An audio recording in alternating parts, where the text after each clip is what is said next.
Baik, selanjutnya kita ke roda berporos. Nah, untuk roda berporos sendiri itu adalah letak pada poros di bagian tengah pada benda. Nah, jadi apabila kamu perhatikan, nah di sini ada poros dari roda itu. Nah, gunanya itu untuk mempercepat gerak atau gaya saat kamu melakukan perjalanan. Nah, dengan adanya poros pada roda berporos, itu akan menyebabkan rodanya akan lebih cepat berjalan atau lebih cepat berputar.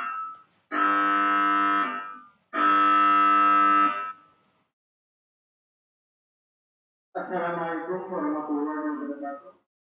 Waktu istirahat telah selesai. Jam pelajaran selanjutnya akan segera dimulai. Silakan seluruh siswa menunggu di dalam kelas. Terima kasih.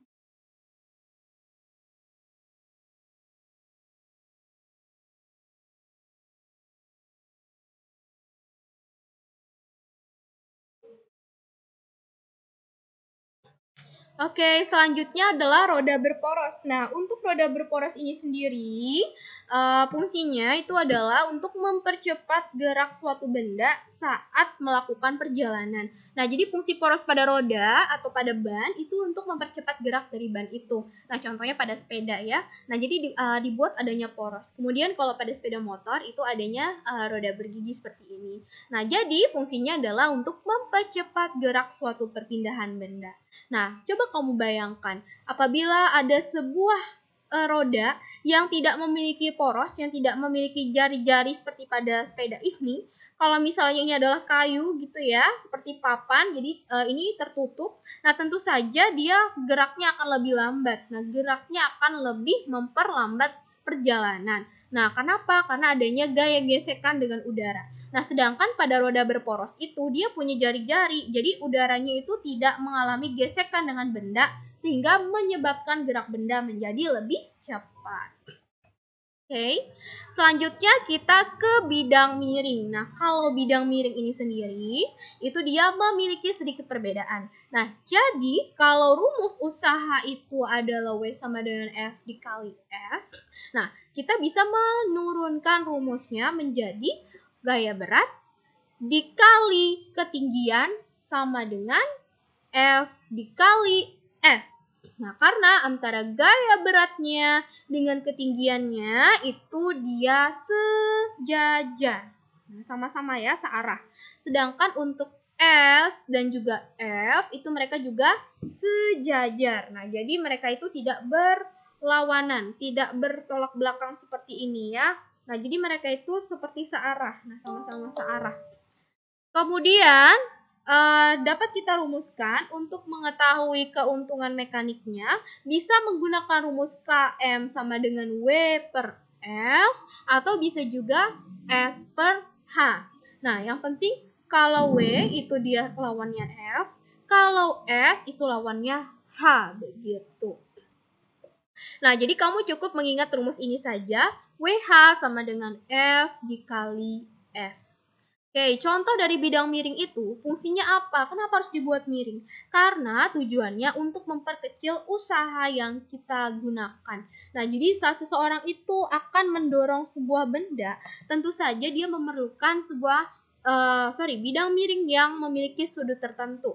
Nah, misalnya saat seseorang akan memindahkan benda dari sebuah truk, tentu dia akan memiringkan bidangnya agar mudah untuk memindahkan benda. Nah, untuk masing-masing ketinggian itu berbeda juga. Jadi ada jenis ketinggian yang dianya itu bisa mempercepat gerak benda. Nah, atau memperkecil gaya yang kita gunakan untuk mendorong benda tersebut. Nah, kalau dia semakin landai itu berarti seperti ini ya, semakin tidak tinggi, maka akan makin besar gaya yang digunakan. Nah, jadi kalau misalnya kamu menggunakan sudutnya itu tepat, maka gaya yang digunakan untuk mendorong benda pada bidang miring itu semakin kecil.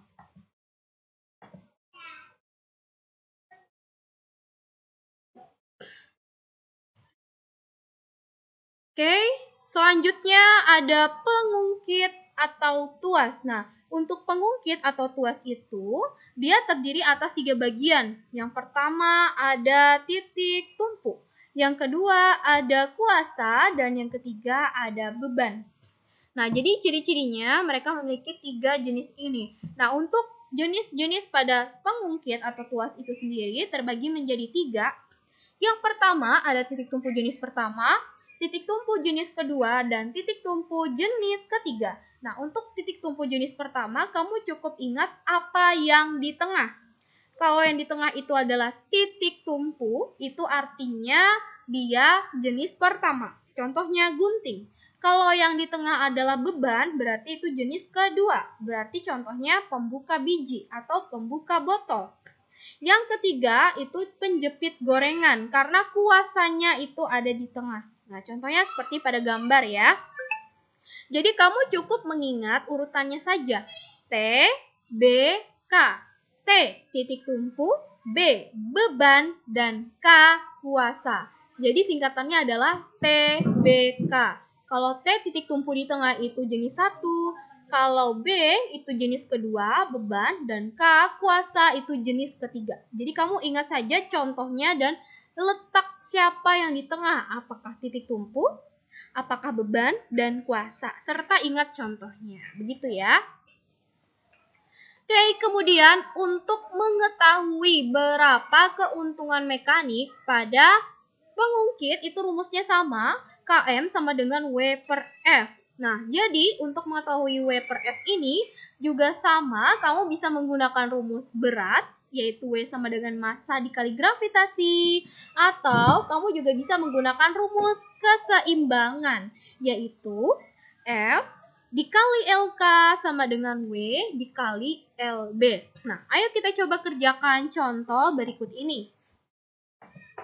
Nah, untuk contoh pertama diketahui bahwa berapa EW-nya? W itu adalah beban. Nah, bebannya adalah 480. Oke, mohon maaf ya, saya agak kesulitan.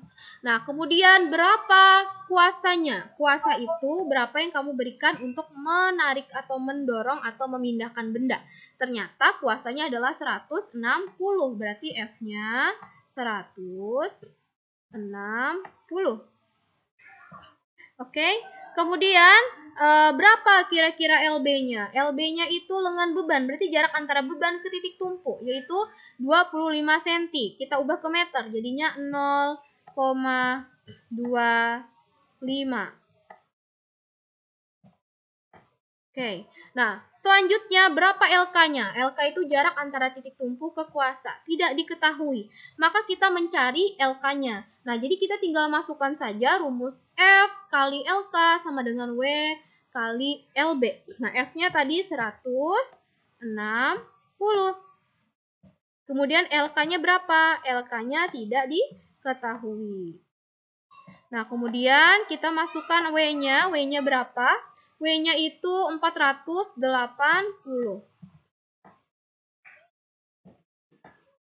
Dikali dengan LB. LB-nya berapa? 0,25. Sorry ya, saya agak kesulitan menulis